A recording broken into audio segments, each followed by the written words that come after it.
प्यारी विद्यार्थियों, आज मैं आपको पाठ 12 पढ़ा रही हूँ। कविता का नाम है भूल गया है क्यों इंसान। कविता का मूल भाव इस प्रकार है। प्रस्तुत कविता मनुष्य को उसके कर्तव्यों, जिम्मेदारियों एवं कर्मों के प्रति सचेत तथा जागरूक करती है। आइए डॉक्टर हरिवंश बच्चन जी द्वारा रचित इस भावपूर्ण कविता को पढ़ें। भूल गया है क्यों इंसान, सबकी है मिट्टी की काया, सब पर नभ की निर्मल छाया।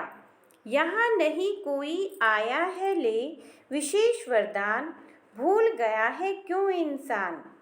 धरती ने मानव उपजाए, मानव ने ही देश बनाए, बहु देशों में बसी हुई है एक धरा संतान, भूल गया है क्यों इंसान।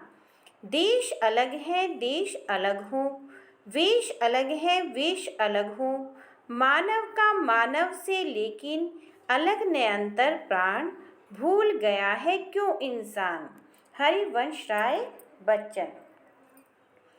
बच्चों, कविता का भाव इस प्रकार है। कविवर हरिवंश राय बच्चन लिखित इस कविता में कवि मानव को अपने कर्तव्यों की याद दिलाता है। कवि कहता है कि इंसान यह क्यों भूल जाता है कि सभी मनुष्यों का शरीर मिट्टी का बना है। यह शरीर नाशवान है, कोई जीव यहाँ अमर होकर नहीं आया। ईश्वर सभी मनुष्यों को इस धरती पर जन्म देता है और सबके ऊपर आकाश की निर्मल छाया समान रूप से पड़ती है। यह नभ सबको एक ही प्रकार से अपनी छाया प्रदान करता है। ईश्वर ने मनुष्यों को जन्म दिया और मनुष्यों ने ईश्वर की दी हुई इस धरती को बांटकर अलग अलग देश बनाया। ध्यान से देखा जाए तो बच्चों, इन देशों में धरती की संतान का ही बसेरा है।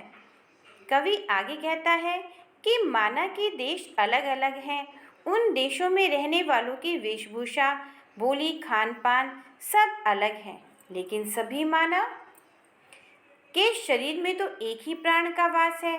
एक ही ईश्वर की ज्योति अर्थात प्रकाश सभी मानव के हृदय को अवलोकित करती है, आलोकित करती है, प्रकाशित करती है।